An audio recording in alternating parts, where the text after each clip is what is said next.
Então, galera, trago essa boa nova aqui. Vou me apresentar aqui pro pessoal. Apóstolos da noiva. Meu nome é Gabriel Moraes.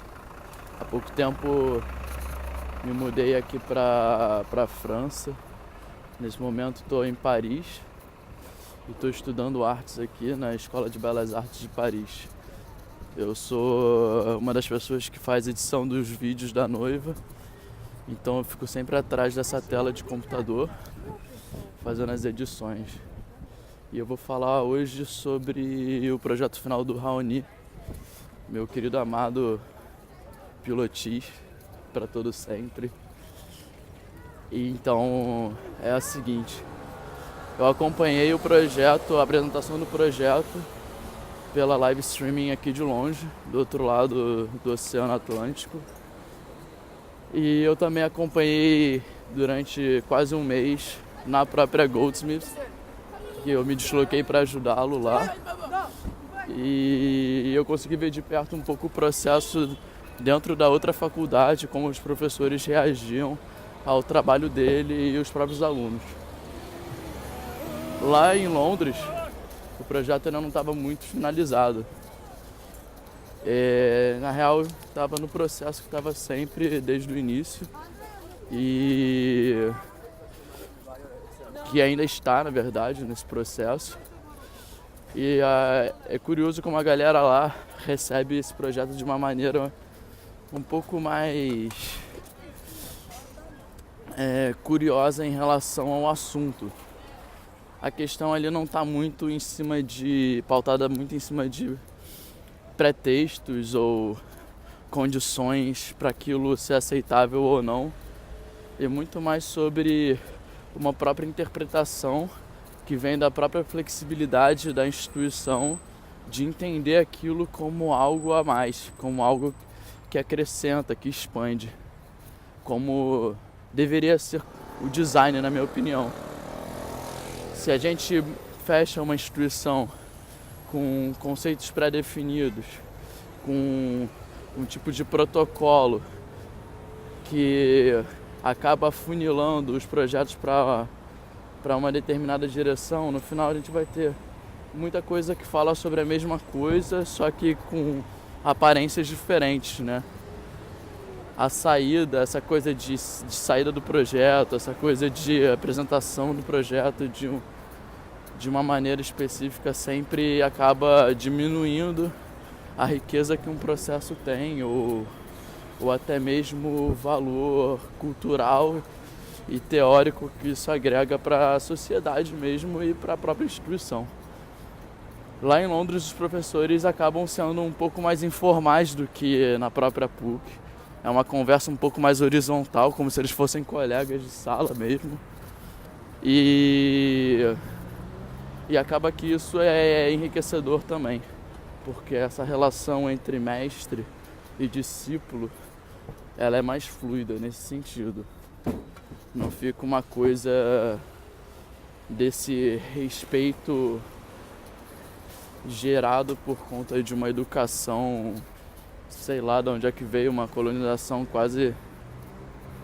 educação quase colonizadora mesmo, que eu acho que é muito reflexo da nossa história, da nossa pós-ditadura, desse respeito máximo que acontece nas nossas instituições ainda, e em relação ao design, que deveria ser um pouco mais para frentex, ainda está um pouco atrasado. Bom, entrando no projeto em si, o projeto ele fala muito sobre essa transgressão e essa expansão da noção de selfie para além do que a gente entende desse conceito banal de se filmar ou se fotografar, como eu estou fazendo nesse momento mesmo. Na verdade, a gente está falando sobre a selfie que nós criamos de nós mesmos, né? A nossa própria história, que a gente se vê uma coisa um pouco espelho. A gente se enxerga nesse espelho, mas a gente sabe que aquilo ali é um reflexo da nossa realidade, do nosso eu. E a diferença é que na selfie a gente está entrando num mundo virtual, realmente num uma outra dimensão. E nessa dimensão a gente pode acabar criando um pouco a nossa história da maneira que a gente quiser. E na verdade o celular, ele vira uma ferramenta para isso. Ele vira um meio, um caminho que vai gerar material para a gente gerar essas histórias.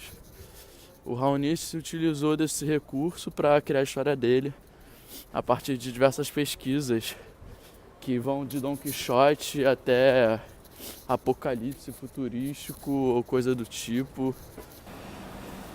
Então acaba que o projeto do Raoni, ele acabou envolvendo muita coisa, muita gente e diferentes lugares, né?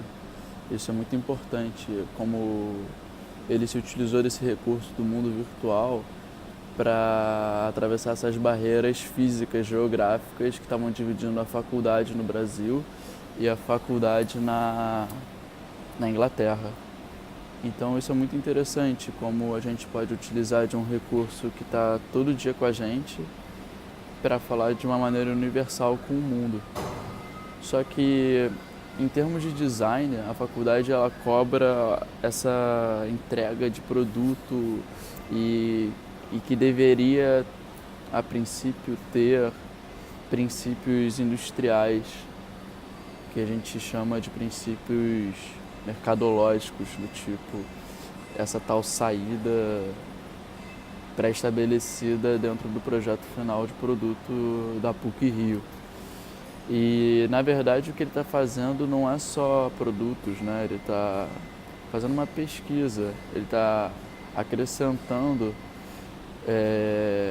uma visão de mundo para um projeto de produto.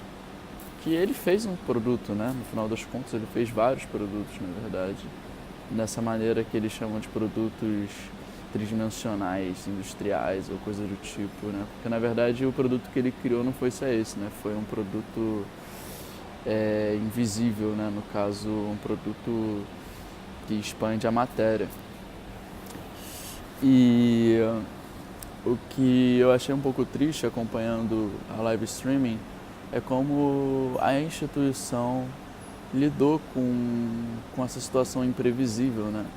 A gente sempre discute muito sobre isso em processos criativos, como lidar com o imprevisível, como lidar com o acaso ou coisa do tipo.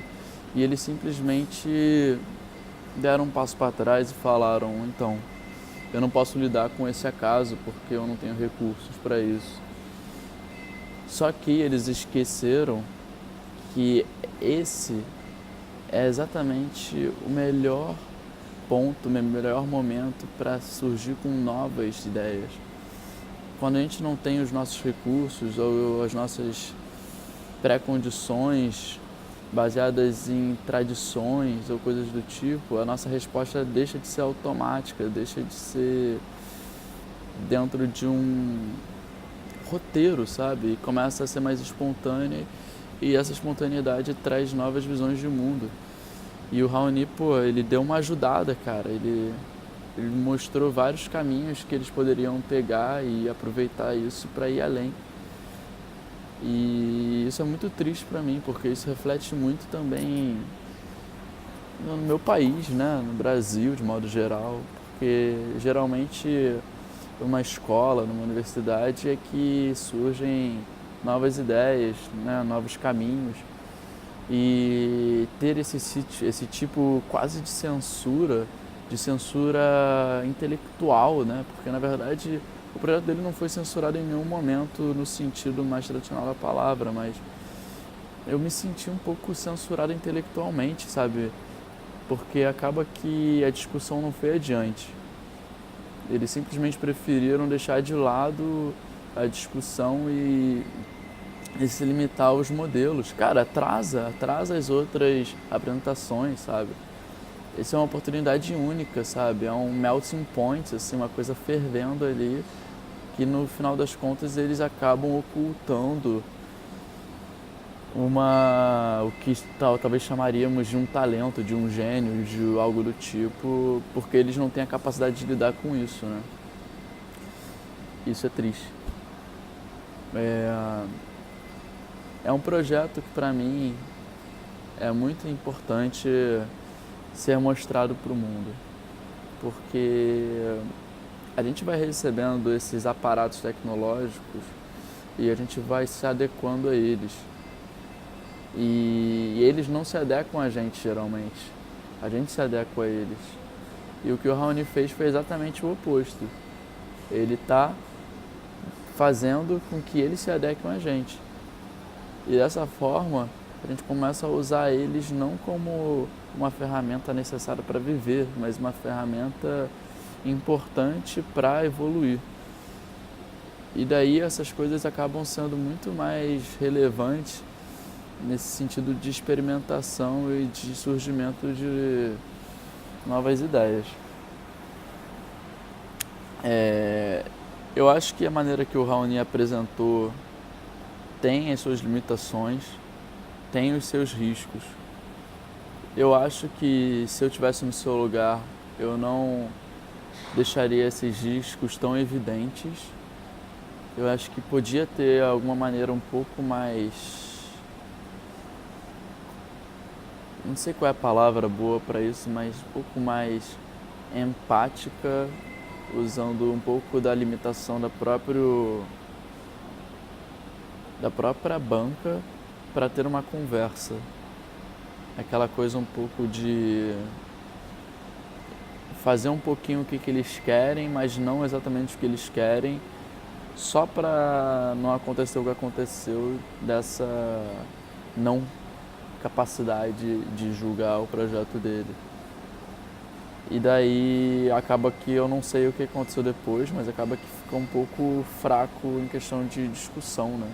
Limitante. Mas a discussão ela continua pós-escola, né? Que é o que está acontecendo agora aqui comigo e com várias pessoas que estão fazendo a Boa Nova. Eu acho que então foi um bom exemplo para mostrar para as pessoas que não precisa ficar dentro do quadradinho que foi entregue no manual de estudante, que na verdade o manual de estudante é exatamente uma formatação de personalidade, de indivíduo, de ser pensante para o que a instituição espera como bom, e que não quer dizer nada que você será uma pessoa ruim se você seguir fora desse formato, se você tirar notas ruins, se você chegar com um formato de projeto diferente. Só quer dizer que você é diferente. E isso foi muito provado com o processo dele. Ele não chegou lá só com uma melancia na cabeça e falando, eu sou diferente, me aceitem. Ele fez de fato uma pesquisa imensa e que não foi compreendida. Talvez não hoje, em 2018, mas talvez daqui a alguns anos ele será melhor compreendido. Ou, sendo compreendido apenas entre nós já é suficiente, porque nós somos o próprio futuro, então acaba que no final das contas isso acaba sendo uma própria consequência do tempo. Então é isso. A gente se vê em próximas Boas Novas. A noiva. Amém.